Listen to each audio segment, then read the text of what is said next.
Hello and welcome to Jobs Adda. बच्चे लोगों, current affair जो है आज के जितने भी एग्जाम हैं सब में बड़ा मेजर रोल प्ले करता है करंट अफेयर का। आप बच्चे करंट अफेयर इधर उधर करंट अफेयर के लिए भटकते रहते हैं। ये हमने आपके लिए करंट अफेयर के लिए बेहतरीन एमसीक्यू सीरीज लाई है जो पहले ही मैडम कंटिन्यू कर रहे थे, फरजाना मैडम। तो ये चीजें आप अगर लिखना चाहते हो तो भी, अगर नहीं लिखना चाहते तो आप टेलीग्राम पे नाम सर्च करो स्टडी विद आशिक लोन। तो वहां टेलीग्राम पे मैंने जो सर अकाउंटेंसी पढ़ा रहे हैं, अकाउंटेंसी का भी पूरा पीडीएफ अपलोड कर दिया है, और जो मैं हिस्ट्री ज्योग्राफी बना रहा हूं वो भी सारा अपलोड करूंगा। और अभी मैडम आपको करंट अफेयर पढ़ाएंगे। ये करंट अफेयर पूरा डेली हम वहां डाल दिया करेंगे स्टडी विद आशिक लोन नाम के टेलीग्राम चैनल पे।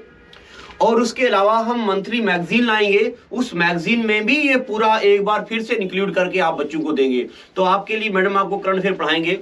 तो ये मैडम आपके सामने।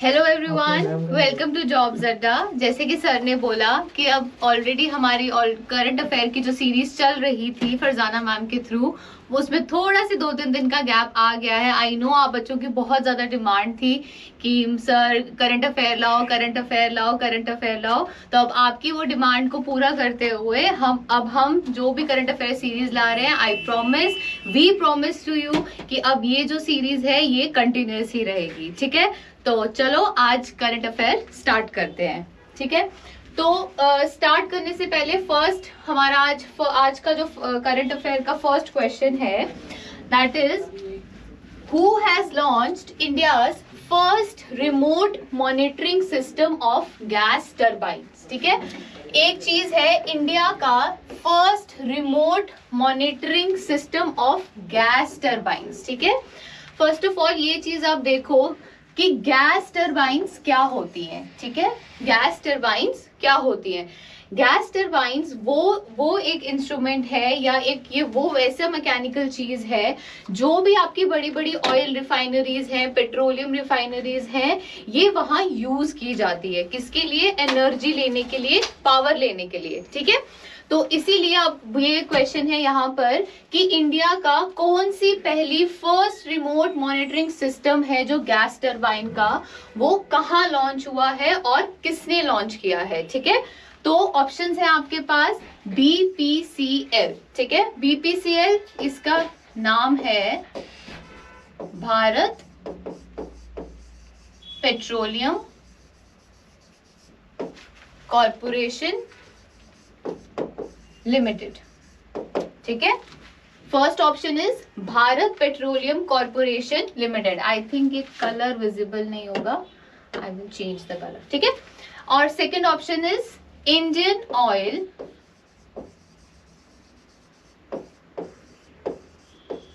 Corporation limited.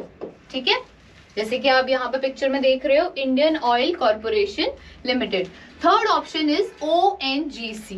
ONGC क्या है? Oil and natural gas, oil and natural gas corporation.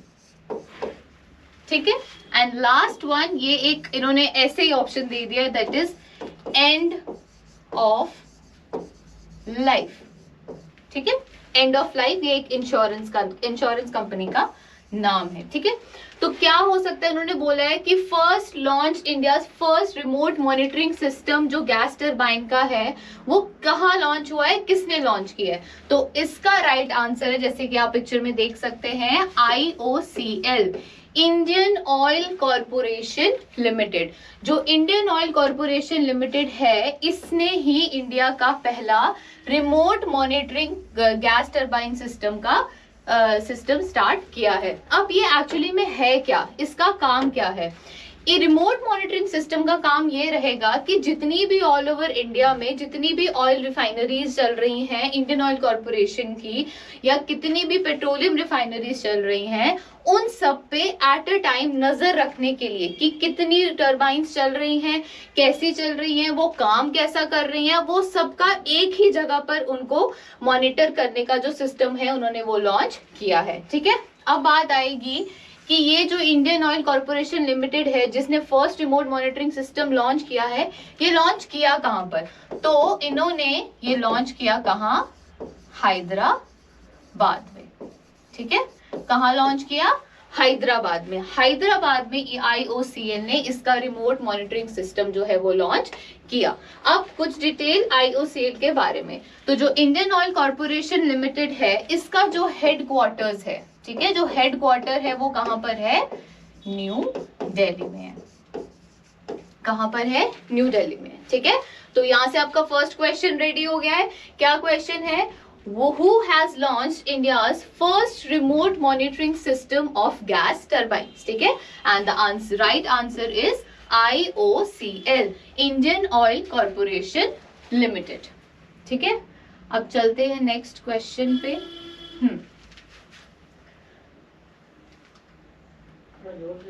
Which state has announced the inclusion of the history of Sikh gurus in the school curriculum? ठीक है, question क्या है कि कौन सी स्टेट ने ये अनाउंस किया है कि जो सिख गुरुज हैं, ठीक है, सिख गुरु हैं, उनकी हिस्ट्री को कहाँ इंट्रोड्यूस करना है?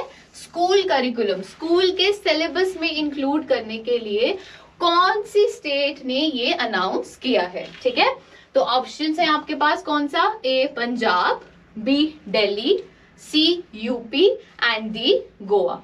तो गेस करो राइट आंसर क्या हो सकता है?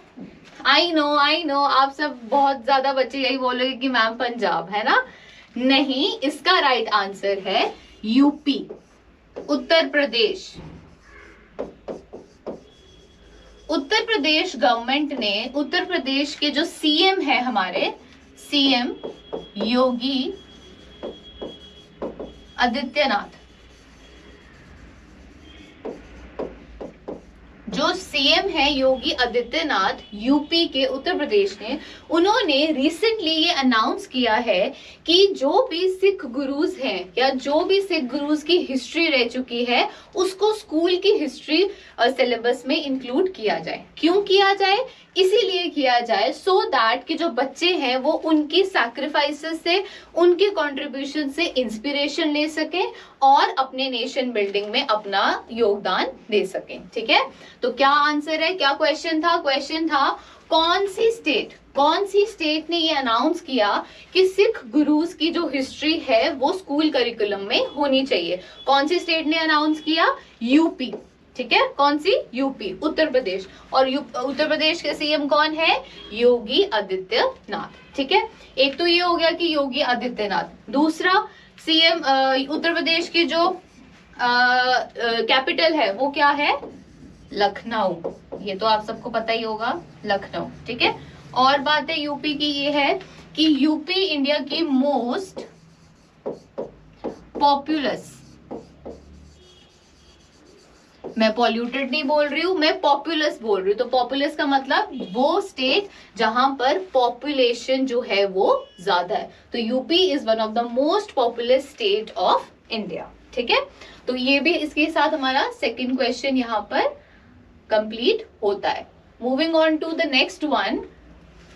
हाँ, with which country the IAF, ठीक है, अब यहाँ बात आती है IAF। IAF क्या है? इसमें मैं कलर चेंज करूंगी। IAF है इंडियन एयर फोर्स। ठीक है, क्वेश्चन है with which country the Indian air force announced first major war game involving Rafale. ठीक है, ये वर्ड इंपॉर्टेंट है यहाँ पर। Rafale fighter jets to take part in exercise Skyros 2021। ठीक है, क्वेश्चन क्या है? पहले उस क्वेश्चन को समझो कि कौन सी कंट्री के साथ इंडियन एयरफोर्स ने अनाउंस की है क्या? First major war game. अब ये वॉर गेम क्या होती है? ये एक तरह की एक्सरसाइज होती है वॉर लाइक, कि वॉर की सिचुएशन में हमारे जेट्स कैसे करेंगे, कैसे तैयारी करेंगे। ठीक है, एक डेमो टाइप। तो वो एक्सरसाइज है, वो उन्होंने किस कंट्री के साथ की? जिसमें राफेल फाइटर जेट्स भी थे, जिनमें राफेल फाइटर जेट्स ने भी पार्ट लिया था। ठीक है, और उस एक्सरसाइज का नाम क्या था? स्काईरॉस 2021। वो जो वॉर एक्सरसाइज थी उसका नाम क्या था? स्काईरॉस 2021। अब सबसे पहले ऑप्शन देख लेते हैं आप। A option is UK, B Germany, C France and D Italy. ठीक है, अब सबसे पहले स्काईरॉस, ये जो वर्ड स्काईरॉस है ये एक्चुअली में है क्या? स्काईरॉस इज नथिंग बट ये एक जगह का नाम है। जगह का नाम कहां पर? ये एक आइलैंड है, कहां का? ग्रीस का। ठीक है, कहां का? आइलैंड है ग्रीस का। और ग्रीस कहां की कंट्री है? यूरोप। ठीक है, Greece is one of the countries of Europe. ठीक है, और ये स्काईरॉस क्या है? ग्रीस का एक आइलैंड है जिसका नाम है स्काईरॉस, और यहीं पर ही स्काईरॉस में ही ये जो एक्सरसाइज है वो हुई है। अब इंडियन एयरफोर्स के साथ कौन सी कंट्री ने किया था? तो वो कंट्री थी फ्रांस। ठीक है, कौन सी कंट्री थी वो? फ्रांस। अब जरा कुछ इंपॉर्टेंट बातें रिलेटेड टू राफेल। ठीक है, ये तो हो गया कि इंडियन एयरफोर्स ने जो पहली वॉर गेम जो एक्सरसाइज है वो किसके साथ की है? फ्रांस के साथ की है। ठीक है, नेक्स्ट इज कुछ इंपॉर्टेंट बातें राफेल के बारे में। अब ऑब्वियसली राफेल के बारे में तो आप लोगों को भी पता होगा, न्यूज में देखा है आपने। तो जो राफेल है ये फाइटर जेट्स हैं किसके? फ्रेंच। ठीक है, ये फ्रेंच फाइटर जेट्स हैं। फ्रेंच मतलब ये फ्रांस के फाइटर जेट्स हैं, और ये जो फाइटर जेट्स है इसको फ्रांस से किसने खरीदा है? इंडिया ने। इंडिया ने ये जो राफेल फाइटर जेट्स हैं वो कहां से खरीदे हैं? फ्रांस से खरीदे। ठीक है, अब कितने खरीदे हैं? कितने खरीदे हैं?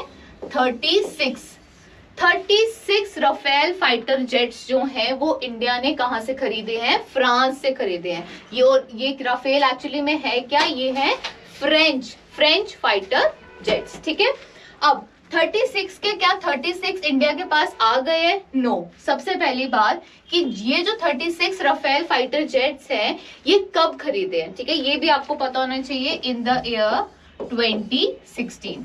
ठीक है, 2016 में इंडिया ने 36 राफेल फाइटर खरीदे किससे? फ्रांस से। ठीक है, एक तो ये क्वेश्चन। दूसरा ही क्वेश्चन इससे ये बनता है कि इंडिया के पास अभी 36 के 36 क्या आ गए हैं? नहीं, इंडिया के पास अभी टोटल 8 राफेल फाइटर जेट्स ही आए हैं। कितने आए हैं? 8। ठीक है, 8। अब क्या आठों के आठों एक साथ आ गए? नहीं। एक और क्वेश्चन इसमें क्या बनता है? ये आए हैं 2 बैचेस में। कितने बैचेस में? 2 बैचेस में। जो फर्स्ट बैच था वो कब आया था हमारे पास? 29 जुलाई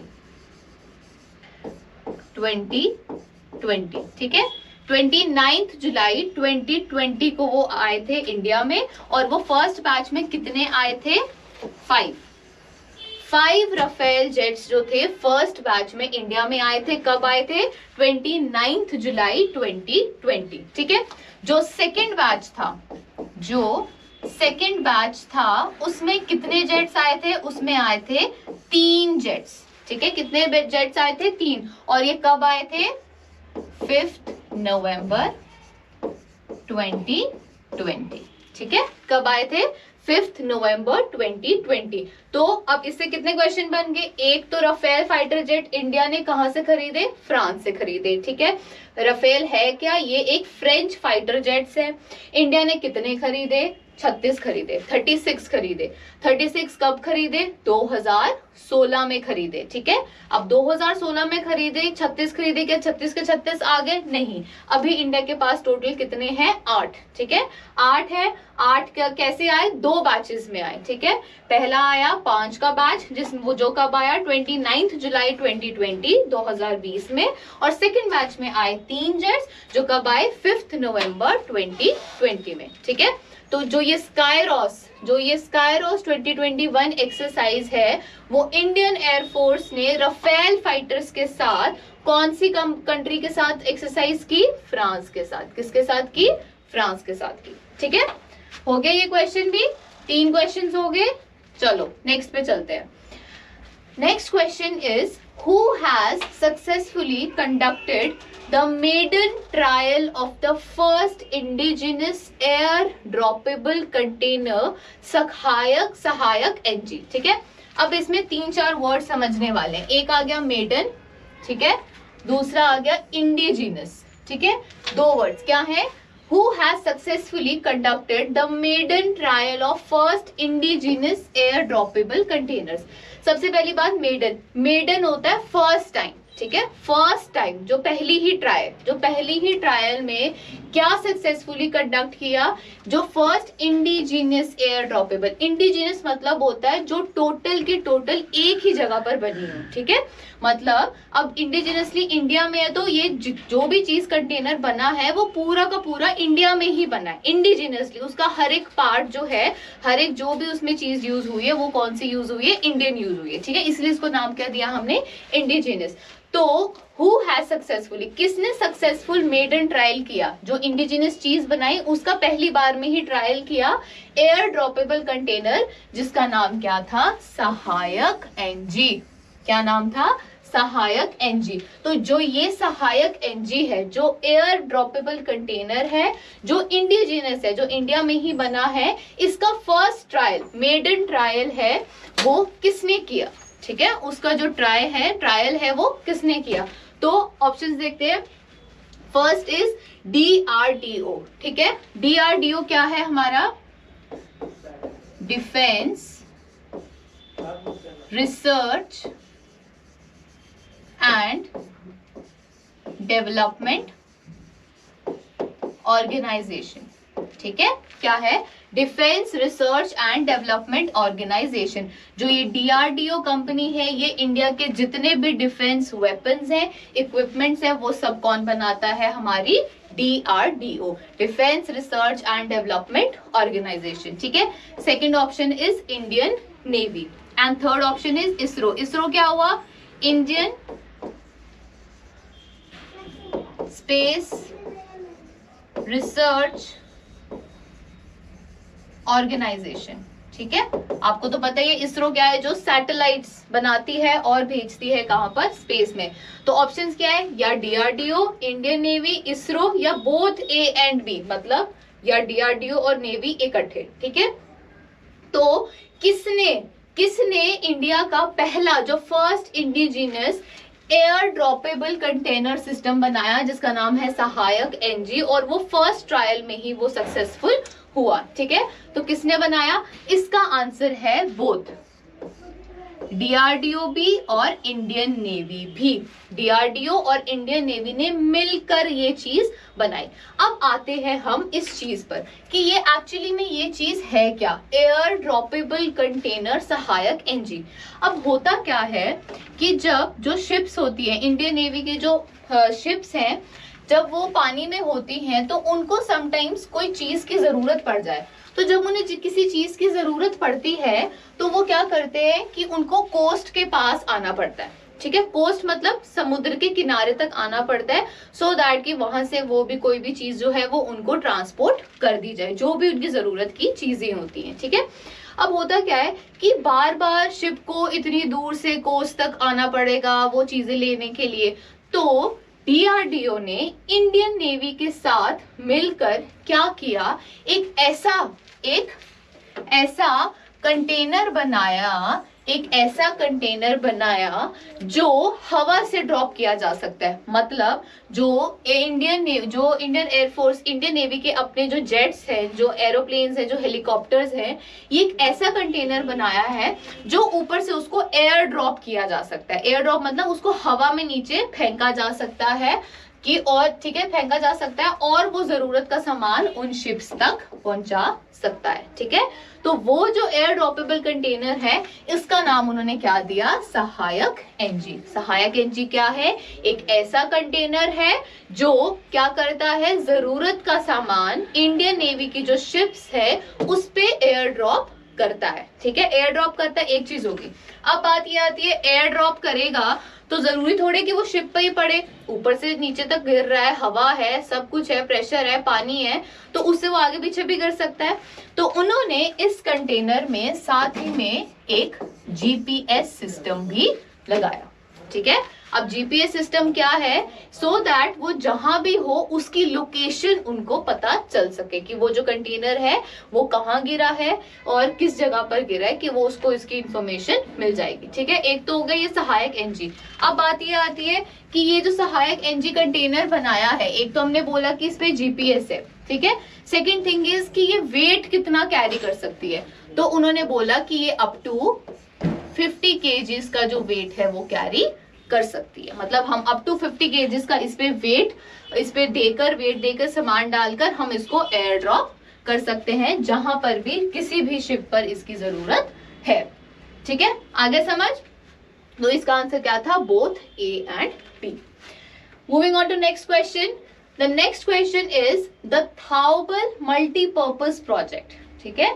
the Thoubal multipurpose project. Thoubal एक नाम है, ठीक है। थाउबल मल्टीपर्पज प्रोजेक्ट जिसको बोला गया है थाउबल डैम। यहाँ पिक्चर में आप देख सकते हो डैम की पिक्चर है।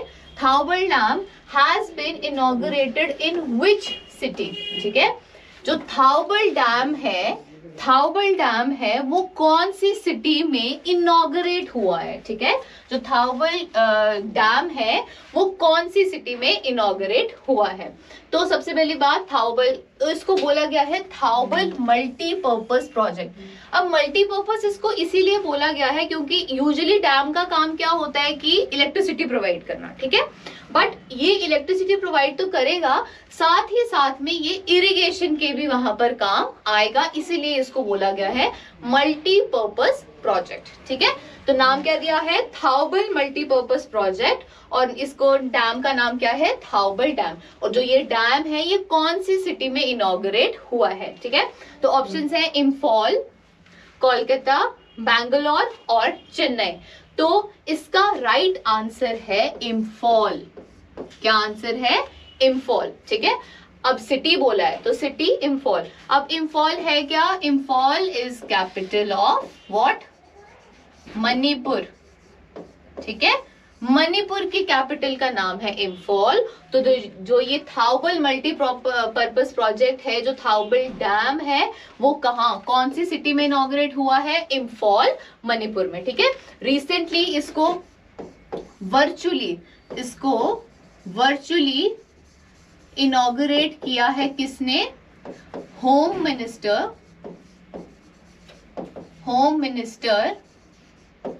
अमित शाह, ठीक है। होम मिनिस्टर अमित शाह ने इसको वर्चुअली, मतलब थ्रू वीडियो कॉन्फ्रेंसिंग इसको क्या किया है, इनॉग्रेट किया है। और ये कहां पर इनॉग्रेट हुआ है, इम्फॉल, मणिपुर में, ठीक है। अब कुछ बातें रिलेटेड टू मणिपुर। एक तो हो गया कि इम्फॉल किसकी कैपिटल है, मणिपुर। अब मणिपुर है कहाँ, मणिपुर नॉर्थ ईस्टर्न स्टेट है किसकी, इंडिया की, ठीक है। एक तो हो गया नॉर्थ ईस्टर्न स्टेट।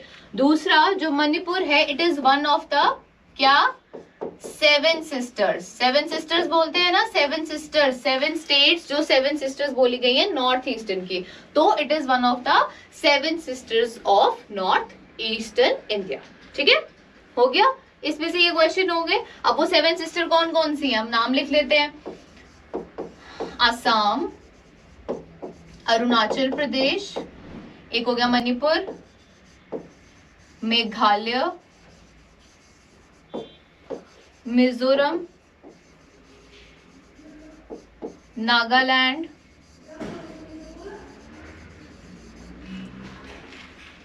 और त्रिपुरा, ठीक है। तो ये है 7 सिस्टर्स ऑफ नॉर्थ ईस्टर्न। तो क्या है, जो थाउबल डैम है वो कहां पर इनॉग्रेट हुआ, कौन सी सिटी में इनॉग्रेट हुआ, इम्फॉल में इनॉग्रेट हुआ। और इम्फॉल क्या है, मणिपुर की कैपिटल है। किसने किया, होम मिनिस्टर अमित शाह ने किया। कैसे किया, वर्चुअली किया। काम क्या था इस प्रोडक्ट, इसको मल्टीपर्पज इसलिए बोला गया क्योंकि ये इलेक्ट्रिसिटी के साथ साथ इरिगेशन पर्पस में भी इसका काम आएगा, ठीक है। चलो ये हो गया। अब हम चलेंगे नेक्स्ट क्वेश्चन पे। एक मिनट, हाँ चलो। Next question is how many cities in India have been named among the most have been named among the most polluted cities in the world. ठीक है, अब पोल्यूशन की बात कर रहे हैं तो मोस्ट पॉल्यूटेड मतलब पोल्यूशन, ठीक है, पोल्यूशन जो आजकल की सबसे बड़ी प्रॉब्लम है in today's time, it is one of the biggest problem जो है वर्ल्ड की, पूरे वर्ल्ड की, वो क्या है, पोल्यूशन. ठीक है, तो क्या क्वेश्चन है कि how many cities in India have been named among the most polluted cities in the world. कितनी सिटीज है वर्ल्ड में से जो मोस्ट पॉल्यूटेड सिटीज हैं, उनमें से कितनी सिटीज जो हैं वो इंडिया में है. देखो भाई, इंडिया के चर्चे बहुत चल रहे हैं. ठीक है, तो आप जैसे ये देख सकते हो, ये हमारा फेमस दिल्ली है और दिल्ली की पोल्यूशन की हालत आप देख सकते हो. और recently during Covid times pollution में क्या हो गया था, रिडक्शन हुई थी क्योंकि पूरा वर्ल्ड बंद था और बहुत सारी ह्यूमन प्रैक्टिसेस जो थी, टेक्नोलॉजीज, फैक्ट्रीज, इंडस्ट्रीज, ऑटोमोबाइल्स, गाड़ियां, सब बंद था. तो जिसकी वजह से जो अर्थ थी उसने भी सांस ली थी. बट अब जब से लॉकडाउन खुले हैं और दोबारा से जब वर्ल्ड खुल गया है तो दोबारा से जो अब एयर पोल्यूशन जो है वो ज्यादा हो गया है. ठीक है, तो वर्ल्ड की मोस्ट पॉल्यूटेड सिटीज में से इंडिया में कितनी सिटीज हैं. ठीक है, option is 5 cities, 6 cities, 7 cities और 9 सिटीज. ठीक है, और ऑप्शन राइट ऑप्शन है 9. देख लो, 9 सिटीज. ठीक है, वर्ल्ड की most polluted cities in the world में से जो 9 सिटीज हैं वो कहां पर है, इंडिया में ही है. वर्ल्ड की मोस्ट पॉल्यूटेड सिटीज में से जो टॉप 10 में से जो 9 है वो कहां पर है, इंडिया में है. ठीक है, और उसमें जो नंबर 1 रैंक है वो किसका है, दिल्ली. किसका है, दिल्ली. ठीक है, इसमें तो कोई शक नहीं, ये आप सबको भी पता है. तो नंबर 1 जो रैंक में आती है वर्ल्ड मोस्ट पॉल्यूटेड सिटीज में से वो कौन आती है, हमारी दिल्ली. ठीक है, दिल्ली. अब ये चीज हो गया. अब इसी में ही एक क्वेश्चन और बनता है कि वर्ल्ड की मोस्ट पॉल्यूटेड कैपिटल. ठीक है, most polluted capital, most polluted capital कौन है वर्ल्ड की. ठीक है, तो उसमें भी जो दिल्ली है दैट इज इन नंबर 1. ठीक है, तो जो दिल्ली है वो इंडिया की या पूरे वर्ल्ड की नंबर 1 मोस्ट पॉल्यूटेड सिटीज में से एक है. और जो टॉप 10 जो मोस्ट पॉल्यूटेड सिटीज हैं उसमें से जो 9 सिटीज हैं वो कहां पर है, हमारे इंडिया में है. ठीक है, कहां पर है, इंडिया में है. ठीक है, तो यहां तक ये क्लियर है सबको. 6 क्वेश्चंस हमने कर लिए. Moving on to next one. चलो जी, आ जाओ स्टेट अफेयर्स पे, स्टेट करंट अफेयर्स पे. On which river in India is the world's largest arch bridge being built. ठीक है, कौन सी जगह पर, कौन सी रिवर के ऊपर इंडिया में जो वर्ल्ड का लार्जेस्ट आर्क ब्रिज बन रहा है. ठीक है, अब ये देखो पिक्चर में आप जैसे देख सकते हो आर्क ब्रिज. आर्क का मतलब होता है आधा, सेमी सर्कल टाइप. ठीक है, हाफ सेमी सर्कल टाइप को हम बोलेंगे आर्क ब्रिज. तो ये देख रहे हो कैसा ब्रिज है ये, आर्क ब्रिज. तो उन्होंने बोला वर्ल्ड का जो सबसे लार्जेस्ट आर्क ब्रिज है वो कौन सी रिवर के ऊपर बन रहा है. ठीक है, वो कौन सी रिवर के ऊपर बन रहा है. तो ऑप्शंस में क्या है, गंगा, यमुना, कावेरी या चिनाब. ठीक है, तो इसका आंसर आपको पता होना चाहिए और वो आंसर क्या है, चिनाब. क्या आंसर है, चिनाब. ठीक है, जो चिनाब रिवर है हमारी J&K में, उसके ऊपर ये वर्ल्ड का सबसे लार्जेस्ट आर्क ब्रिज बन रहा है जो अभी कुछ महीनों में टोटली पूरे अच्छे तरीके से पूरा बन जाएगा. ठीक है, अब ये बन कहाँ रहा है, ये बन रहा है हमारी डिस्ट्रिक्ट रियासी में. ठीक है, डिस्ट्रिक्ट रियासी में बन रहा है. रियासी कहाँ है, J&K में है. ठीक है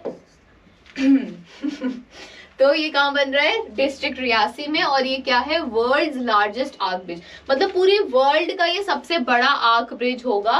और ये ब्रिज एक्चुअली में है किसके लिए, रेलवे ब्रिज है ये. ठीक है, कौन सा ब्रिज है ये, वर्ल्ड लार्जेस्ट आर्क ब्रिज कौन सा ब्रिज? रेलवे ब्रिज, मतलब ये रेलवे लाइन के लिए इन्होंने ये ब्रिज सबसे बड़ा बनाया है। अब ये वर्ल्ड का लार्जेस्ट इस रीजन से भी है, वन मोर रीजन इसका ये है कि ये जो आईफिल टावर है, आईफिल टावर ऑफ कहाँ? पेरिस, जो आईफिल टावर है पेरिस का, उससे भी ये 35 मीटर्स, 35 मीटर्स क्या है? टॉल है। ठीक है, क्या जो आईफिल टावर है, जो आईफिल टावर है पेरिस का, उससे भी ये क्या है? 35 मीटर्स टॉल है, उससे भी ऊंचा है। तो इसकी एक्चुअल जो लेंथ है, ये लॉन्ग कितना है? 476 मीटर्स। कितना है इसकी मेजरमेंट? क्या है? 476 मीटर्स। और जो ये 476 मीटर्स तो है ये वर्ल्ड लार्जेस्ट, प्लस जो आईफिल टावर है पेरिस का, उससे भी ये 35 मीटर्स बड़ा है, लंबा है, ऊंचा है। ठीक है, हो गया। तो कौन सी रिवर पे? एक तो ये वर्ल्ड लार्जेस्ट आर्क ब्रिज है। कौन सा ब्रिज है? किसके लिए है? रेलवे के लिए है, रेलवे के लिए है। कौन सी रिवर के ऊपर बन रहा है? चिनाब रिवर के ऊपर, चिनाब रिवर के ऊपर बन रहा है। तो ये कहां पर है? डिस्ट्रिक्ट रियासी में बन रहा है। कहां पर है रियासी? J&K में। ठीक है, J&K में।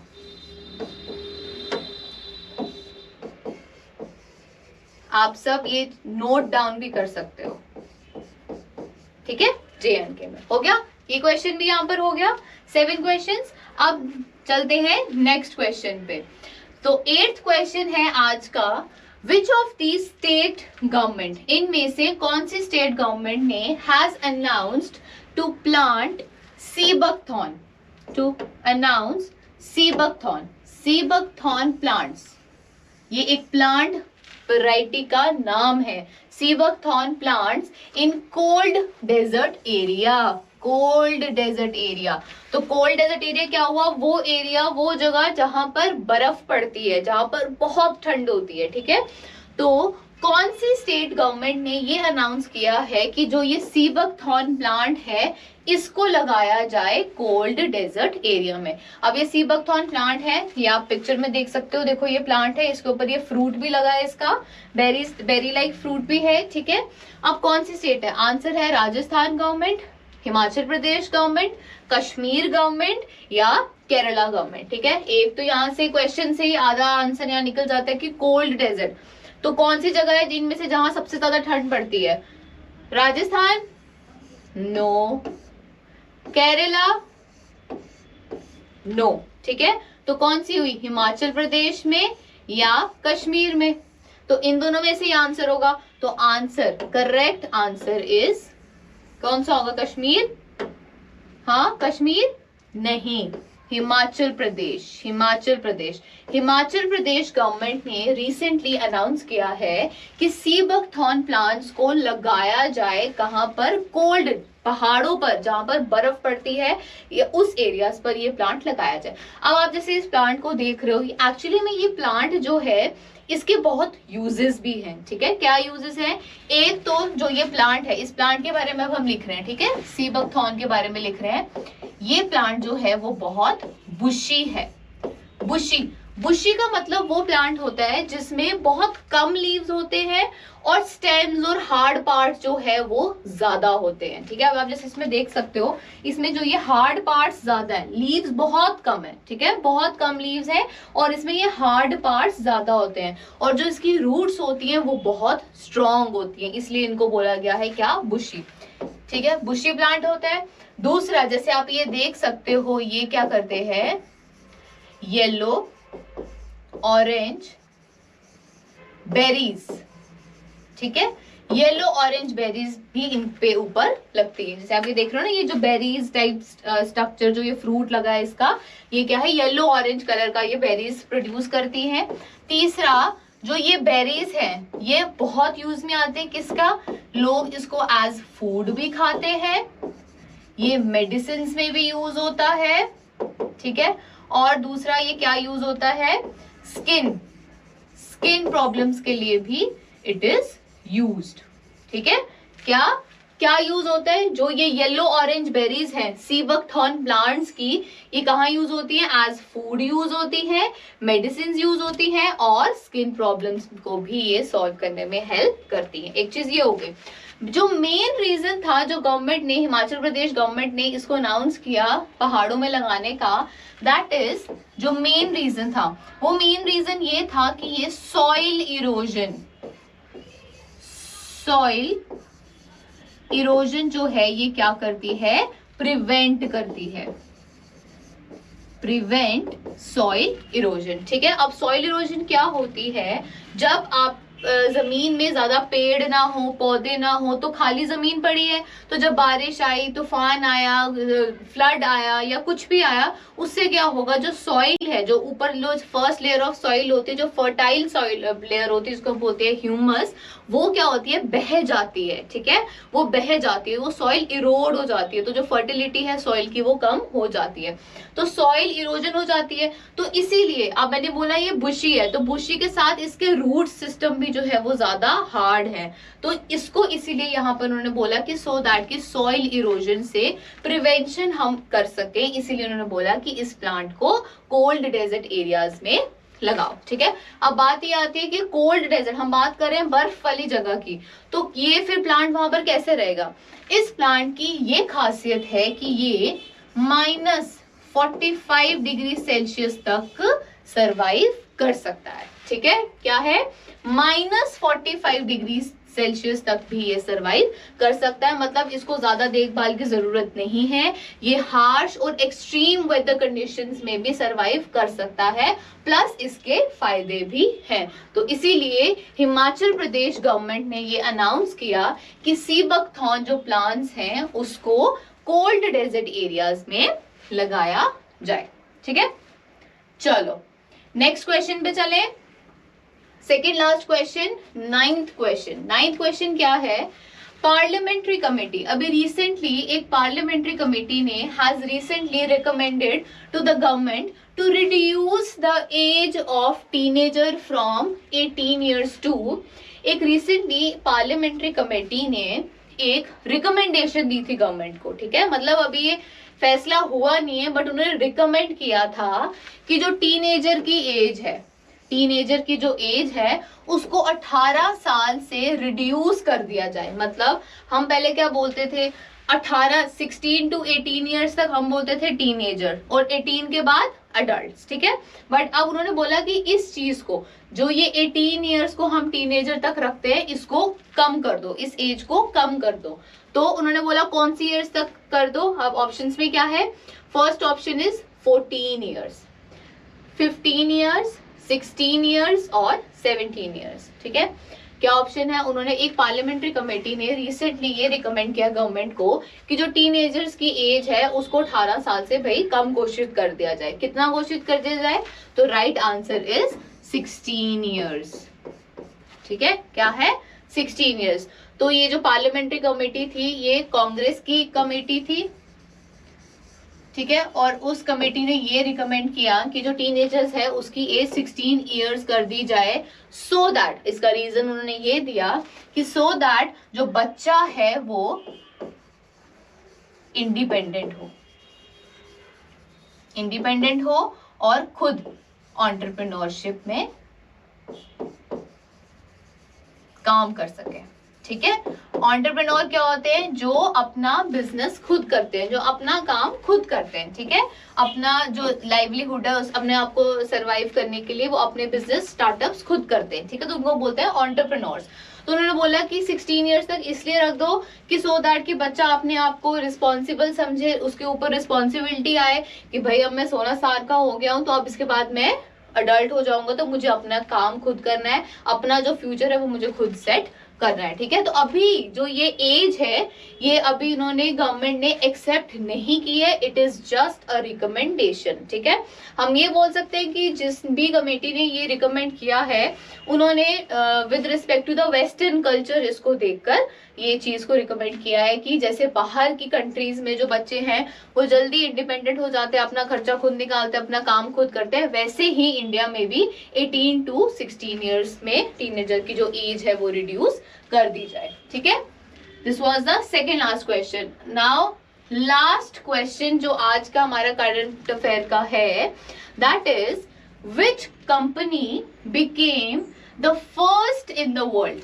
ठीक है, again the first in the world to manufacture PCs. PCs क्या हुए? Personal computers. ठीक है, which company became the first in the world to manufacture PCs using oceanic plastic waste.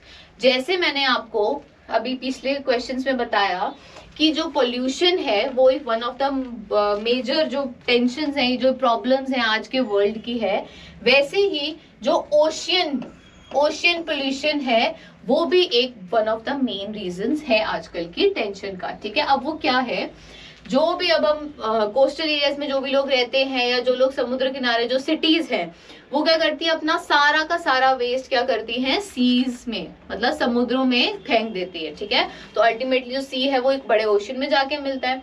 Plus जो भी हम शिप्स में ट्रैवल करते हैं, कुछ भी करते हैं, तो उसमें भी जो भी उनका जो गंद है वो सारा किस में जाता है, ओशियंस में जाता है. ठीक है, तो वो जो वहां पर जो गंद है, वो मेन गंद किसका है, प्लास्टिक. जो पोल्यूशन है वो किसका है, प्लास्टिक. यानी यू नो कि जो प्लास्टिक है वो नॉन बायोडिग्रेडेबल है, मतलब ये सालों साल कभी खत्म नहीं होता, ना ये रिड्यूस होता है, ना ही इसमें कुछ चेंजेस होते हैं.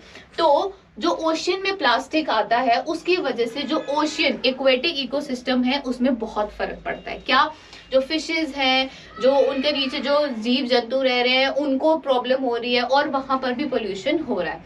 अब उसकी वजह से उन्होंने बोला कि उसी पोल्यूशन को, उसी जो प्लास्टिक के वेस्ट को, जो ओशियन का प्लास्टिक वेस्ट है, उसको यूज कर कौन सी कंपनी ने पीसी बना दिया. ठीक है, कौन सी कंपनी ने है जो फर्स्ट इन द वर्ल्ड बनी ओशियन प्लास्टिक वेस्ट से, जिसने क्या किया, पीसी मैन्युफैक्चर किया. तो वो कौन सी कंपनी ने किया? ऑप्शंस है हमारे पास HP, Dell, Samsung and IBM. ठीक है, ये सब कंपनीज आपको पता है इलेक्ट्रॉनिक कंपनीज हैं. हाँ, तो कौन सा है इसका राइट आंसर है HP. ठीक है, HP की फुल फॉर्म क्या है, Hewlett Packard. Hewlett Packard, HP जो ब्रांड आपको पता है, HP कंप्यूटर्स की कंपनी है, इसने एक ऐसा कंप्यूटर बनाया है जो किससे बना है, ओशियन प्लास्टिक वेस्ट से बना है. किससे बना है, ओशियन प्लास्टिक वेस्ट से. अब वो कौन से है, रिसेंटली जो HP की पवेलियन सीरीज आई है, कौन सी, 13, 14 एंड 15. ठीक है, ये जो HP की पवेलियन 13, 14, 15 जो अभी सीरीज उन्होंने मैन्युफैक्चर की है, वो उन्होंने उसमें उस जो लैपटॉप्स में या कंप्यूटर्स में जो उन्होंने कुछ पार्ट्स हैं वो किससे बनाए हैं, ओशियानिक प्लास्टिक वेस्ट से बनाए हैं. किससे बनाए हैं, ओशियानिक प्लास्टिक वेस्ट से बनाए. ठीक है, तो वो कौन सी कंपनी है, HP. ठीक है, मतलब पोल्यूशन तो आप कर रहे हो, वो नहीं करना चाहिए, बट उसका आपके पास एक सब्स्टिट्यूट ऑप्शन भी होना चाहिए. ठीक है, तो ये थे हमारे आज के 10 क्वेश्चंस अबाउट करंट अफेयर. और आई होप कि आप सबने इसको नोट डाउन भी किया होगा. अगर नहीं नोट डाउन किया होगा तो कोई बात नहीं, आप वीडियो को बाद में आराम से देखकर, इसको पॉज कर इसमें से नोट डाउन भी कर सकते हो. ठीक है, and I hope you liked it. और अगर अच्छी लगी हो, इंफॉर्मेटिव लगी हो, तो लाइक जरूर करना, कमेंट भी कर देना. ठीक है, थैंक यू.